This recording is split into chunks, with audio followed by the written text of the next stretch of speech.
Hello traders, Gary Wagner here. Just about 12 noon in Honolulu, 6 o'clock in New York. It is Thursday, 5th day of September, 2019, and this is the Daily Report for Gold and Silver. Larry Williams told me a story many years ago as we were sitting over a cup of coffee, and he was trying to tell me the pitfalls of being a technician. And basically what he said was that as a market technician, we are sitting on the back of a boat and we are looking at the wake, seeing where the boat has been and using that information to determine where the boat is going. However, only the captain knows when he will turn the wheel. And today, the captain turned the wheel.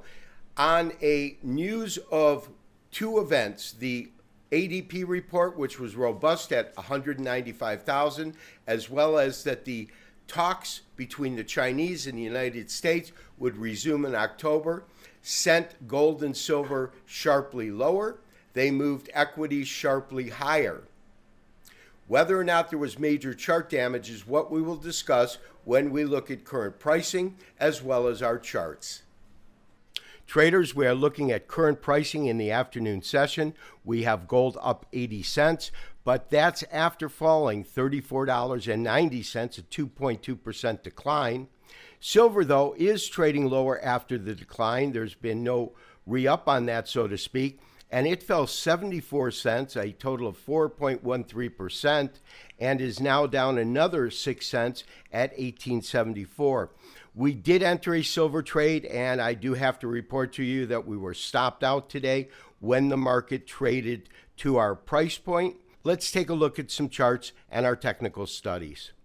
We are looking at a daily candlestick chart of December futures in gold. We can see the massive decline today, that $34.90 decline. We can see where this low went, which was an exaggerated low, down to about $15.12 before recovering slightly. You can see this small green candle, and that represents the afternoon market and the start of the next day. That's right here.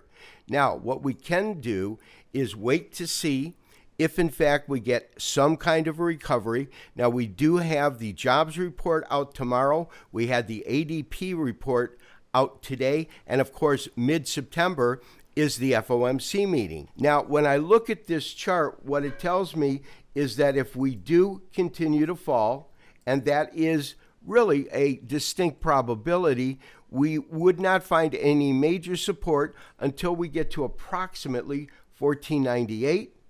That is a retracement starting from 1267 going up to 1567, just about these highs right here. A break below that, and that's the deepest I think we could see this market go to, would take us to this level here, which is 1453. But I think that major support for gold, if it continues to fall, is going to come in at 1498. We are looking at a daily candlestick chart of silver. We can see that the volume has remained brisk, although it's down from 3 days ago. But what we really want to pay attention to is the Fibonacci retracement that I've added to this chart, because if we have a continuation of a fall, we're probably headed to 1794. But what is interesting is the severity of today's drop in silver actually took it into the pricing of the 0.23% retracement level that comes in at 1866. The market is currently at 1877. So we'll want to see if there's an immediate recuperation or the beginning of a major downtrend. This has been Gary Wagner, wishing you as always good trading. I'm sorry I was not able to deliver that to you today. We'll talk to you tomorrow for the weekly wrap-up and review. Bye-bye.